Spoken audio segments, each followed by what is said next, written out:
Saudações, queridos viajantes de todos os reinos. Eu sou o Cast e sejam muito bem-vindos ao Café na Taverna, nosso programa semanal onde conversamos e debatemos sobre os mais variados assuntos que existem. E continuando na nossa leva de programas atrasados, programas que estão na geladeira há mais de um ano, dessa vez eu trouxe o Rômulo diretamente do Supernovas Podcast para conversar com a gente sobre games. Mais especificamente, se ainda existe originalidade nesse mundo dos videojogos. Será que ainda temos jogos originais ou é tudo uma cópia do que já foi feito antes? Bom, vamos conversar um pouco sobre isso hoje. Lembrando que na descrição desse programa você pode achar vários links para as nossas redes sociais e caso queiram entrar em contato com a gente, só mandar um e-mail para cafenatavernapodcast@gmail.com ou deixar um comentário no post do episódio lá no nosso site em www.cafenataverna.com.br. E também, caso seja da sua vontade, dê 5 estrelas em qualquer agregador que você estiver ouvindo que permita esse tipo de avaliação. E se você estiver no Spotify, dá uma conferida na pergunta da semana que talvez a gente leia futuramente em algum programa. Pois então, vamos ao que interessa.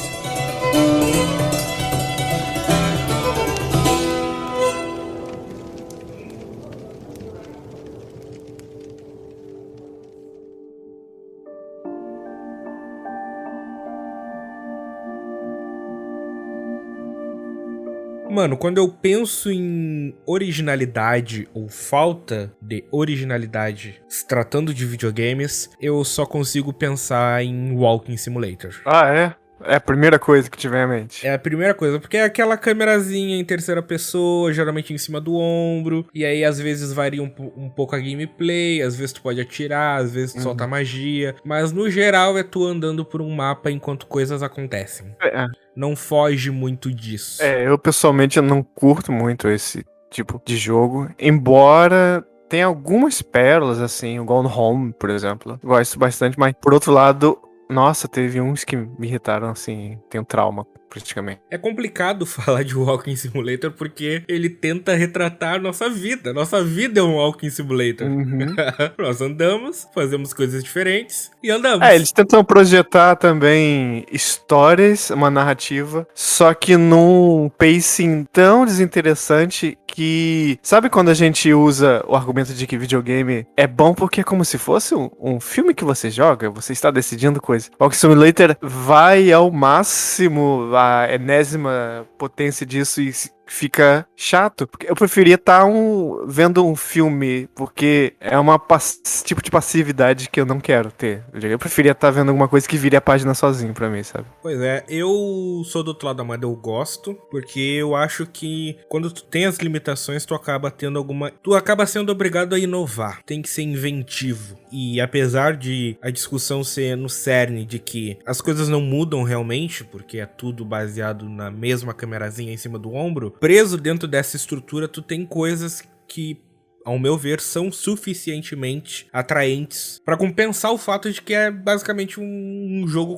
o mesmo jogo com outra skin. Dando um exemplo aqui, citando o tão já citado aqui nesse podcast, o Red Dead Redemption, que ele não tem uma gameplay muito inventiva, tem uma narrativa muito forte, porém o que me ganha naquele jogo, que eu falo há anos e eu vou continuar repetindo, é a imersão dentro do mundinho, porque apesar que sim, tu andar pra cima e pra baixo, tem que ir do ponto A ao ponto B, e às vezes tu tá no cavalo, às vezes tu tá a pé, às vezes tu tá numa carroça, a sensação de que você pertence àquele mundo e de que a sua presença ali faz diferença pra aquele mundo, é um exemplo do que eu quero dizer. No meio da limitação, tu cria coisas diferentes. Acho que esse tipo de walking, Rockstar, tá, ele se paga mais do que aquele hardcorezão mesmo, sabe? Tipo, Dear Esther ou Everybody's Going to the Rapture, que você só anda e fica como um detetive, pra lá e pra cá, num espaço moderadamente pequeno. Já Red Dead acho que te entrega... Consegue ludibriar, consegue tacar coisas, pequenas coisinhas assim que vai te distraindo bem mais, sabe? Sim, mas mesmo sem todo esse investimento e toda essa purpurina por cima, vamos dizer assim, indo pro outro lado da moeda, citando um jogo indie, eu não sei se eu vou pronunciar certo, What Remains of Edith Finch. Esse é um dos que eu gosto. É um jogaço. E é um Walking Simulator. É em primeira pessoa, ele não é em terceira pessoa, mas simplesmente caminha pelos mapas enquanto a história vai se desenrolando à sua frente. Só que é tão inventivo. Tipo, não é spoiler, mas o jogo todo se passa numa casa. E tu pensa, putz, um jogo inteiro dentro de uma casa, sem mais nada, e é um Walking Simulator bruto, vamos dizer assim, é um Walking Simulator hardcore mesmo, porque tu só anda mesmo. E mesmo assim ele consegue encantar na simplicidade através da inventividade do que ele faz com tanta limitação. Ele tem uma espécie de antologia de família, né? Conta histórias de figuras familiares muito pitorescas e tal. Então, cada um jogo ali dá seu jeito de entregar alguma coisa que se valha. E esse é um desses. Sim, e apesar de ele ser um jogo linear, ele não é mundo aberto, suas escolhas não afetam a narrativa dele não é linear, porque isso é algo inventivo pra, de novo, jogar purpurina por cima pra tu esquecer que tu só tá andando pra cima e pra baixo. Porque a história, ela vai se desenrolando, como tu comentou, em antologias. Então, às vezes, tu tem uma história lá do passado, outra mais do presente. Aí, às vezes, tem uma história que tu não sabe muito bem onde conectar na cronologia. Só que aí, de repente, tem uma história que, opa, eu consigo ligar isso a isso, aquilo. É um exemplo de um Walking Simulator que, pra mim, é muito bem feito. E é um indie. É um jogo feito com pouquíssimo investimento. Jogou Soma? Soma, não. Que eu acho que ele deu na Plus. É maravilhosa a história. Apesar de ser um Walking Simulator com leves toques de se esconder, que tem um pouquinho de terror, mas tem uma história maravilhosa de você é uma pessoa que está entre as últimas da humanidade numa estação espacial, se eu não me engano, e você transfere sua consciência para uma máquina. No processo você morre, você descobre que você tá preso na consciência de uma máquina e você vai conhecendo outras pessoas que estão presas na estação ali, também presas dentro de máquinas, querendo que alguém chegue ali e as liberte, e ele tem um questionamento muito existencial, assim, é maravilhoso. O final é bem bombástico também, um jogo bonito, triste, eu recomendo. Uma última recomendação é o Stanley Parable, que é também um jogo de Walking Simulator, você anda. Só que a narrativa, eu não vou dar muito spoiler, porque eu acho que é realmente um jogaço. E rapaz, é uma metalinguagem absurda dentro de uma metalinguagem. A narrativa geralmente é o maior destaque do Walking Simulator, em geral. Porque é meio que a única subterfúgio que tu consegue fugir. Porque tu não tem muito o que inovar na gameplay. Poucos conseguem fazer isso. A gameplay dele meio que invade a narrativa intrusivamente, assim. Inclusive a gente tá falando sobre quem copia, nada se cria, coisas novas, nice, híbridos. E esse Stanley Parable é um dos primeiros walkings que eu lembro, assim, de uma época que nem era estabelecido esse subgênero, e consigo lembrar outras coisas que tenta dar uma pimentada bem parecida. Não sei se você jogou Bastion, e ele tem essa característica do narrador sempre presente também, e se eu não me engano até outros jogos da Supergiant. Então, pequenas características marcantes de alguns jogos servem para construir outros. Às vezes um jogo novo é um Frankenstein de outras ideias antigas. Exato, porque a indústria ela tende a aprender com o passado, né? Às vezes não do jeito certo. Mas falando de Walking Simulator, só pra não confundir o ouvinte, o Walking Simulator ele é literalmente, como eu comentei, o que a gente faz. A gente anda por um mapa. Acho que eu posso ter falado de um jeito que pareça que o Walking Simulator é qualquer jogo. Mario é um Walking Simulator, porque tu fica andando pro lado. Teve todo o debate em cima de Death Stranding, que é literalmente um Walking Simulator, mas em em outro espectro, assim. Então as pessoas ficaram, nossa, mas isso define tão melhor Death Stranding que é melhor trocar o nome desse gênero aí, de Walking Simulator, e dar o prêmio pro Death Stranding. Sim, sim. Então, o Walking Simulator, quando a gente fala em Walking Simulator, são geralmente narrativas em que tu não tem muito o que fazer além de andar. Eu citei o Red Dead lá atrás, ele não é um Walking Simulator, assim, mas eu citei como um exemplo esdrúxulo, porque é basicamente o que tu faz o jogo inteiro, tu anda. Sim. Tu pode atirar, tu tem conversas, tu tem que roubar, tu tem a narrativa que envolve, mas no fringir dos ovos tu anda. Tu vai lá, fala com o NPC, ele te fala uma coisa, tu tem que andar, falar com outro NPC, às vezes tu tem que atirar em alguém, às vezes tu tem que fugir a cavalo, mas o Walking Simulator na raiz é o que a gente citou por últimos agora, que são literalmente jogos em que, muito provavelmente, na sua grande maioria são em primeira pessoa, em que você anda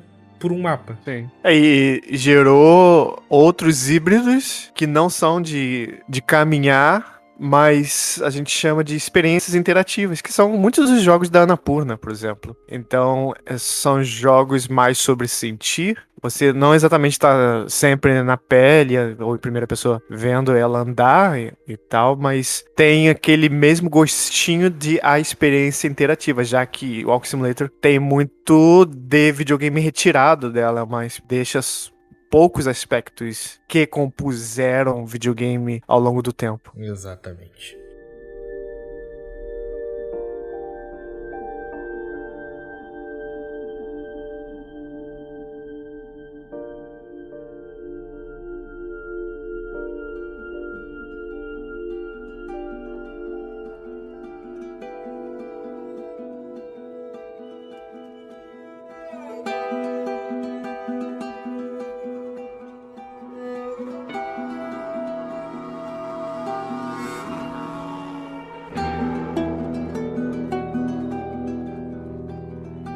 Cara, uma das motivações que eu tive por esse tema é a queridinha do brasileiro. Eu estou falando da querida Sony. Mês passado, lá no Supernovas, a gente fez um programa, se eu não me engano, o programa 46, Isso. em que a gente tava falando lá da época que a Xbox comprou a Activision, e eu comentei com vocês que eu acho que falta identidade na Xbox, falta algo que defina aquele jogo como um jogo Xbox. E a gente discorreu lá, conversou bastante sobre isso, eu não quero trazer esse assunto pra cá. Mas o que eu quero falar sobre isso? Eu usei como parâmetro, quando tu pega um jogo da Sony, principalmente nos últimos 10 anos, cara, tu sabe que é um jogo da Sony. Porque ele tem cheiro, ele tem aquele look and feel Sony. E o quanto isso é o efeito Marvel nos videogames, o quanto isso é capar a originalidade que jogos poderiam ter, e o quanto isso é garantir uma qualidade sobre a sua marca. Porque mesmo tendo essa sensação de que é sempre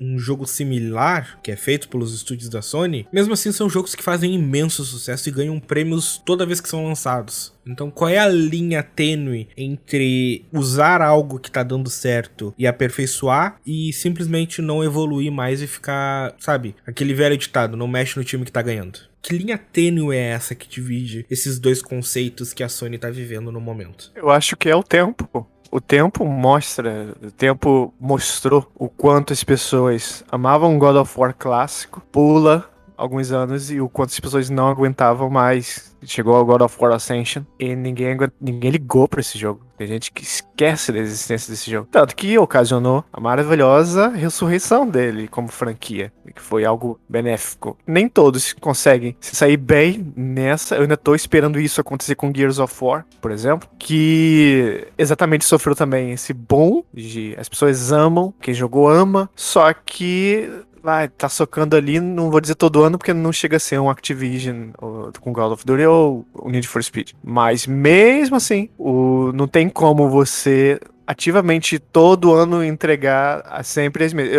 O público sente um pouco, foi até um pouco de debate só a respeito disso no lançamento, durante o lançamento na imprensa do Uncharted 4, que ficou muito daquele discurso, é o melhor, é o que faz melhor praticamente tudo, tem os gráficos maravilhosos, só que o frescor já não tá pegando mais. Talvez seja uma hora aí. Tanto que a Naughty Dog reconheceu isso e deu só um peidinho final ali, que foi Lost Legacy, e deu uma parada, né? Vamos ver até quando. Mas eu acho que eu diria que é isso, é o tempo, quantas marteladas você dá e até quando o público, eu acho que não aceita pra sempre. Mas não está errado. Você só precisa ter sensibilidade de saber quando isso aqui não tá, né? Tá colando muito mais, não. A gente precisa sempre estar se movimentando pra entregar coisas diferentes.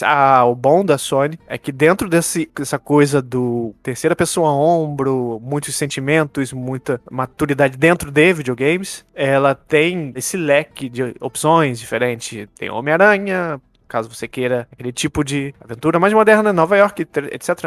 Herói, você tem a coisa selvagem no Horizon, você tem samurai, você tem temáticas que você pode olhar. São temáticas que não se repetem entre si. Então você tem opções de vários temas de coisas. Você tem o pós-apocalíptico do Last of Us, pós-apocalíptico moderno, né? E Horizon tem, mas brinca com essa coisa da pré-história, um twist estranho e engraçado disso. E até mesmo quando eles repetem a temática, são pra lados completamente opostos.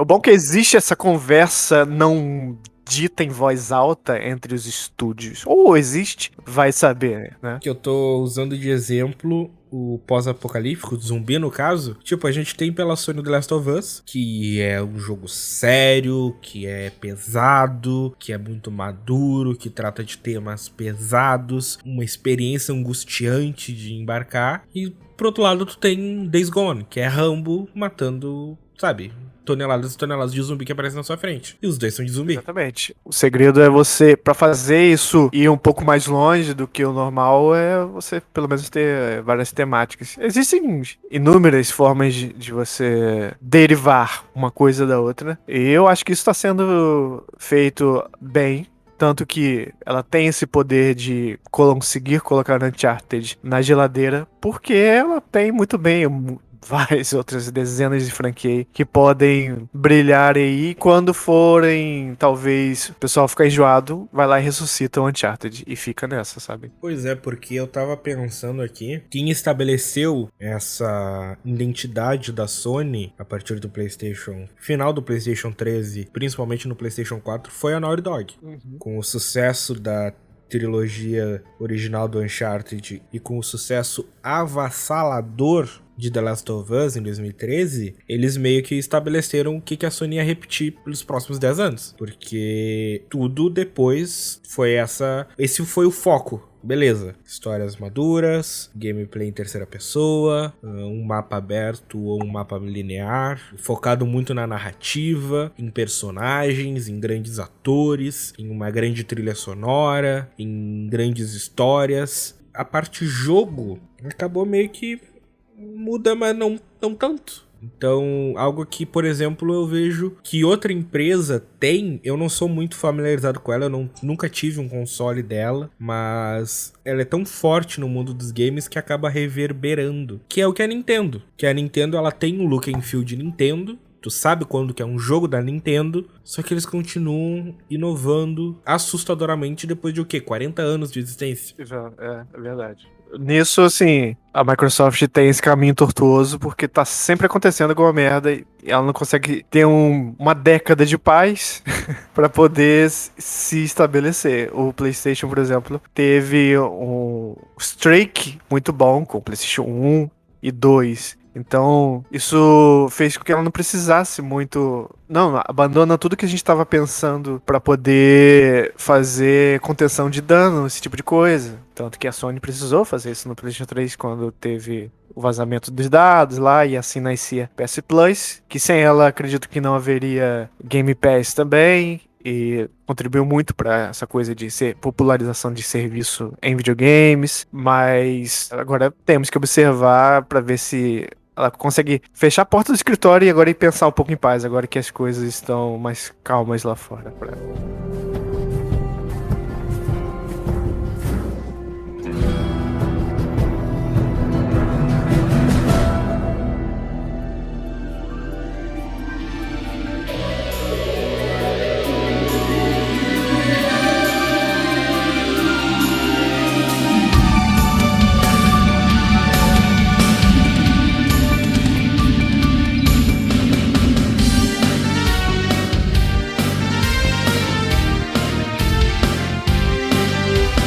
Como eu botei na descrição do episódio, quero falar que existe uma evidente falta de originalidade nos títulos AAA lançados nos últimos anos. E se eu trocasse só uma palavra, um termo, dava pra usar essa mesma descrição para o cinema. Existe uma evidente falta de originalidade nos títulos blockbusters lançados nos últimos anos. Porque existe essa cultura do que é pra povão, do que é pra massa. Existe muito algoritmo por trás. Ah, não. Pra atrair o maior número de pessoas e o maior número de coisas tem que ir assim, assim, assim, tem que ter essa estrutura. No caso do cinema, são os 3 atos, tem que ter o clímax, tem que ter uma cena de ação, tem que ter o herói desse jeito, uma heroína daquele jeito, tem que ter um vilão assim, aí no final o vilão perde. E nos videogames eu tenho sentido que, obviamente, dentro de cada gênero tá acontecendo algo, talvez muito mais anos do que eu tenha pensado, mas tipo, os maiores exemplos disso é FIFA e COD.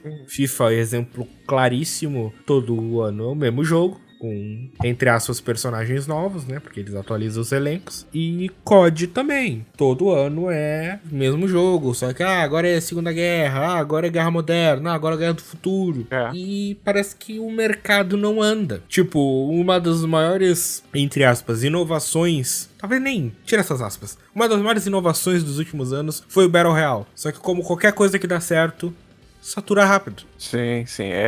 Criou-se na humanidade essa coisa de levar uma equivalência de para se ter mais do consumidor é preciso investir mais, é preciso gastar mais, e criou esse próprio monstro. Eles mesmos criaram essa bola de neve em que o mais é sempre ter mais show pirotécnico, e isso custa ativamente é mais e mais caro. Então ficou muito mais difícil você arriscar numa coisa duvidosa, num gênero que não está em alta, num tipo de jogo que você não sabe se vai dar certo, porque você vai fazer uma coisa nova se você não tem uma bola de cristal, e é muito mais fácil você copiar o Battle Royale do amiguinho que tá dando certo. Então você vê uma coisa sendo feita e explode, pode ter certeza que dali em diante vai nascer um monte de coisa igual. Exatamente por isso. É difícil você aplicar investimento em coisas duvidosas. E isso não é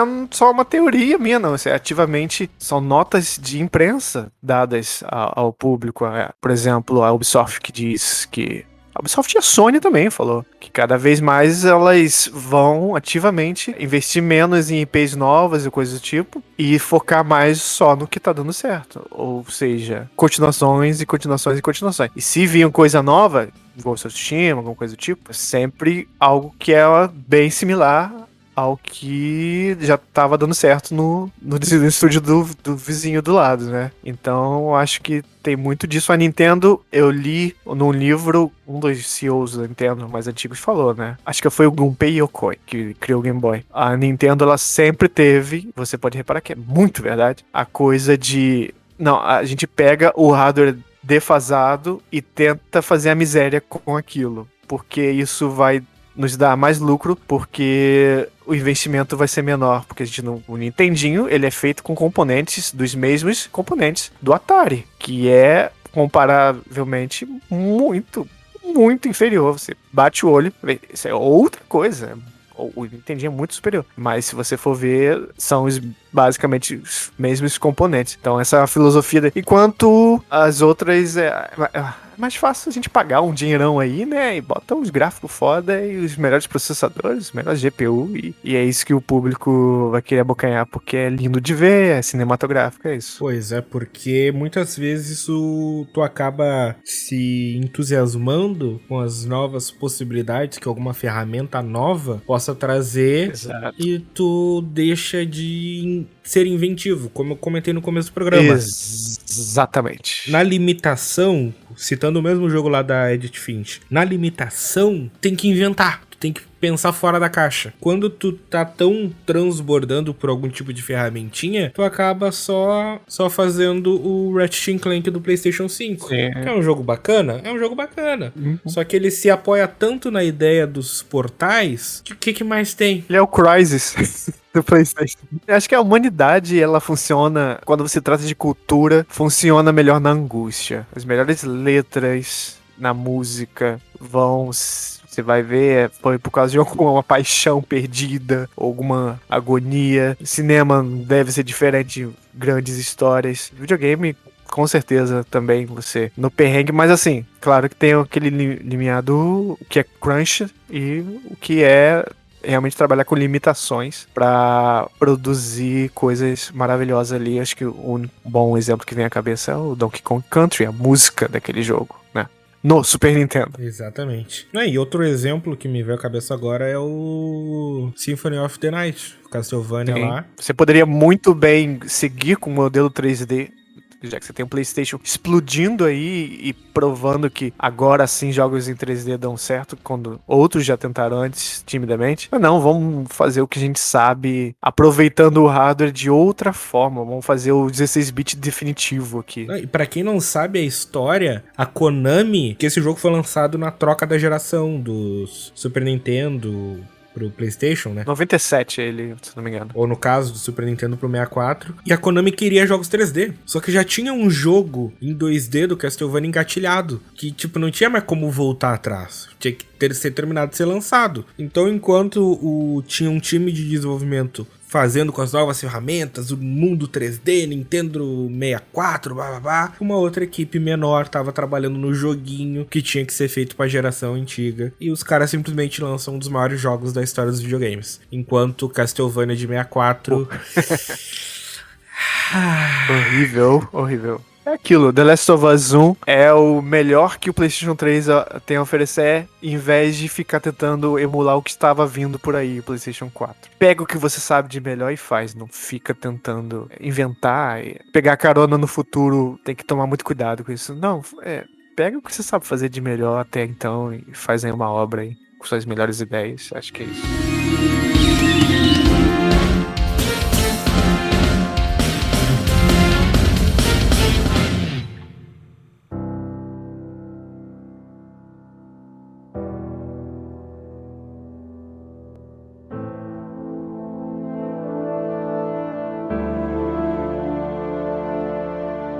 Cara, pra terminar o programa, então, falando do assunto da originalidade, porque esse tema é muito complexo. A gente vai conversar e talvez não chegue a lugar nenhum. Porque o que é originalidade? O que é ser original? A indústria dos games existem há 50 anos, pelo menos. O que já não foi criado? O que já não foi inventado? Qual que é a nova tendência? Qual que é a nova moda? Será que a grande revolução dos videogames será o VR? Será um Sword Art Online da vida? Um mundo imersivo? Põe o capacete e entra no mundinho de verdade? Será que é só isso que nos resta? Não tem nada? Tô vendo uma estagnação criativa aí, um pouquinho, no momento em que estamos. Porque os jogos hoje, ou é um jogo de luta, ou é um jogo de corrida, ou é um jogo de esporte, ou é um jogo de aventura, que é na câmera atrás do ombro, ou um pouquinho mais longe, aí tu atira, ou tu bate com a espada, tipo um Assassin's Creed da vida, ou um Gears, ou até um Resident Evil, tá ligado? Que tem a temática de terror, mas câmera em cima do ombro e atira no que se mexe. Sim, acho que a desculpa, entre muitas aspas, para se diferir de um jogo pro outro é a temática e a história. Enquanto a gente não consegue a nova inovação criativa, que é o suco mais difícil de se extrair da indústria, acho que os últimos que eu consigo pensar exatamente são o Battle Royale e antes o Minecraft, que a gente já gravou um programa sobre Minecraft, uma das ideias melhores nos últimos 10, 20 anos, talvez. Estamos esperando a próxima. Enquanto isso... porque a criatividade acho que é um grande telefone sem fio, né? Você pega a primeira pessoa do telefone e ela está falando de um jogo de corrida. E quando você checa a última pessoa na outra ponta, uma vai passando informação para outra, ela já vai estar falando de jogo medieval Battle Royale que se passa no mundo de Cyberpunk. Alguma coisa do tipo. Então, todo tipo de criatividade, ela é transformativa. Nada se cria, tudo se copia, eu diria mais, tudo se transforma. Exato. E pegando esse gancho do tudo se transforma, um dos jogos mais recentes, que eles não inovaram, não revolucionaram, mas foi diferente e que eu comemorei absurdamente quando foi reconhecido no The Game Awards ano passado, é o It Takes Two. Maravilhoso. Que no frigir dos ovos, ele pegou a ideia do split screen lá das gerações antigas e aplicou um monte de coisa que a gente já vê nos videogames hoje em dia, um monte de funcionalidades e mecânicas que a gente já viu em outros jogos. Ele pega todos os gêneros de jogos e enfia lá. Tem até Diablo-like no meio daquele jogo. E faz muito bem. Tem porradaria de Street Fighter em cima de um avião. Sim, cara. Genial. Então, dentro da falta de originalidade, tu acaba pegando um apanhado de coisas e criando um híbrido, criando uma mesclagem única, olha só. Exatamente. Através das cópias, tu cria algo diferente. Pela mistura do que tu fez ali. É igual a natureza. Existem algumas centenas de elementos químicos que não mudam na natureza. Porém, a forma como eles se encaixam é o que traz toda a diversidade que a gente pode ver. Exatamente. No planeta inteiro. E eu acho que isso se reflete também na indústria dos games. Eu acho que hoje em dia a gente é muito beneficiado pela alta globalização e pela alta comunicação que a gente tem a nível de internet, porque há 20 anos tu era muito limitado às grandes indústrias. Tu tinha que estar ou com a Sega, ou com a Sony, ou com a Nintendo, ou alguma outra grande empresa third party, tinha que ter um financiamento absurdo, tu não tinha muito equipamento, ou era tudo muito caro pra produzir sozinho, e se tu produzir sozinho, como é que tu ia lançar? Publicar um jogo é caro também, e mesmo se tu publicasse, com que dinheiro tu ia conseguir mandar pro outro lado do mundo? Resumindo tudo, hoje a gente tem a Steam. Apesar de a gente estar vendo nos AAA uma falta de originalidade pelo estagnamento da indústria, já que os grandes sempre vão seguir no que é seguro, a Sony ela seguiu o Uncharted por 10 anos porque deu certo. Aí ela tá realizando um antigo desejo de videogames como mídia, que é deixar ela cinematográfica da forma correta. Sim. As pessoas sempre tentaram, às vezes conseguia, mas aí, mas não dá pra jogar muito, né? Ficou bem filme, mas pena que não dá pra jogar muito. Mas ela achou o sweet spot ali de jogabilidade com narrativa. Sim. Porém, por outro lado, a gente tem os pequenos produtores, os pequenos desenvolvedores que estão por aí trazendo coisas diferentes. E aí, volta e meia, a gente vê... Obviamente que o It Takes Two é um exemplo muito diferente, porque foi publicado pela EA e teve todo o marketing e tal. Mas a gente, sei lá, como teve nos anos anteriores, a gente teve um Celeste da vida que surgiu do nada, um Hades, um Dead Cells. Até a roupagem de Cuphead foi tão interessante que a gente meio que esquecia que era só um run and gun. Então é bem engraçado isso também. Você faz o máximo daquilo. Já que é pra ter o máximo de show pirotécnico, mesmo que a fórmula seja muito simples, mas se tiver alguma coisa, um diferencial, nesse caso do Wikipedia, eu desenho à mão. Os caras morreram pra poder desenhar traço a traço, à mão, o jogo. Então, você sempre trouxer essas coisinhas assim, vale a pena. Recado de hoje, crianças, como diria o He-Man. Fiquem atentos aos pequenos produtores, aos caras que estão aí nas garagens da vida, produzindo com amor e com paixão ideias diferentes e inovadoras, porque é isso que resta. Voltando ao que a gente comentou o programa inteiro. O cara que é um pequeno produtor, é um pequeno desenvolvedor, ele não tem como competir com Red Dead Redemption. Não tem. Não tem material humano, não tem tempo e não tem recursos ou máquinas pra reproduzir aquele mundo inteiro. Então, o que ele é? Ele é limitado. Porém, ele tem o maior poder de todos, a liberdade criativa, caso ele queira a exercer. Exato, e através da limitação que ele possui e dessa liberdade criativa que tu comentou, ele pode inventar. Literalmente, essa é a palavra, inventar. A palavra independente é muito pesada, né? Porque você não depende. Eu criei, eu não preciso ficar com medo se vai ser aprovado. Não, porque eu independo de uma empresa aprovar isso ou não. A minha ideia é inovadora e tal.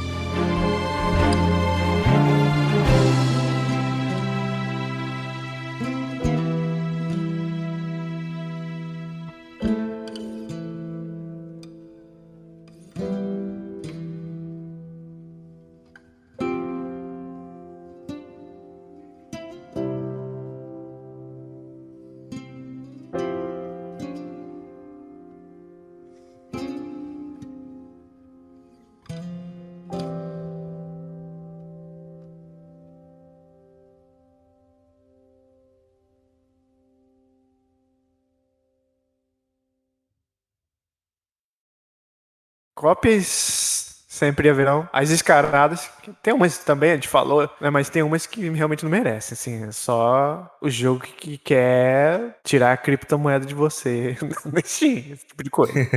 Não estamos nesse terreno aí, não. Estamos falando de outras coisas. A gente não comentou o efeito Telltale na década passada, a gente não comentou os jogos celulares. Que é uma cópia da outra infinitas vezes. E aquelas que trancam, asseguram que não vai haver cópia, como o sistema Nemesis de Shadow of War. Patenteei. Gente, não pode copiar, não uso, mas também ninguém nunca vai usar.